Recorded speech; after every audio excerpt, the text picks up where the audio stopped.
Ay! Divina, ha? Nabalitaan ko. Wala po yun. Dito lang po yun, Lola. Anong dito lang? Kitang-kita ko. Ayan, yan. Nakita ko. Sige, ikaw. Nakita ko yon. Lola, sorry na po.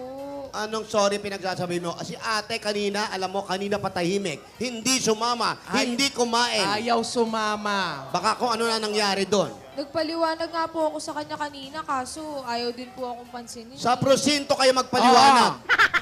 Lola, sorry na po kasi. Ay. Lola. Ay, nako, bahala ka. Doon ka sa lola mo, humingi ng Lola, sorry. Sa lola mo ka maghingi ng ano, Tulungan sorry. niyo po ako, Lola. Sige na.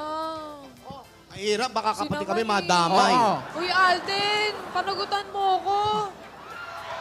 Tinidora.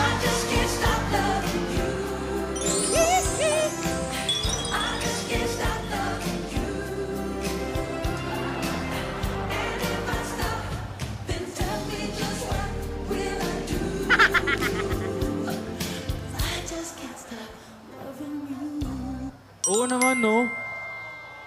Galit Pananagutan nga ko, sa akin si Lola eh. pananagutan ko naman eh. Ano tong pananagutan? Ano to, kasalan na agad Kasala talaga? na agad?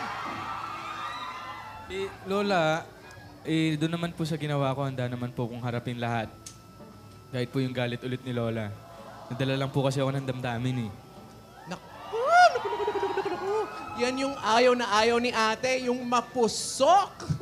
Naku, kayo mga kabataan ngayon, ha? Bakit kayo ganyan?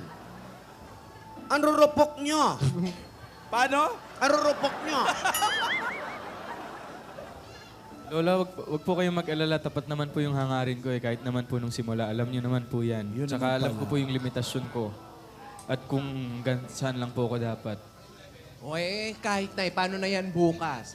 Ano, kasali pa ba tayo sa fashion show? Baka ikaw na lang. Hindi baka ikaw na lang daw. Huwag mo idamay. Ikaw may gusto. Hindi. Siyempre, project ng apo natin yon. Yaya, Iha, meron ka na bang mga nakuhang mga models, mga ganun, mga designers? Ay, meron po, Lola. Parating na po sila. Baka maya-maya po nandito na rin. Yung kinakawayan nyo. MRT. LRT. LRT pala. Hello. Yun o. Buti LRT na, hindi nasisira, ano? Kaya lang, ano nang ang gagawin natin ngayon? Ang problema natin... Na babastuhan ka. Ayaw mo, matanda na ako. Yung rambutan mo na. Ang problema, paano tayo si ate ngayon? Galit na galit si ate. Oo nga, paano yun?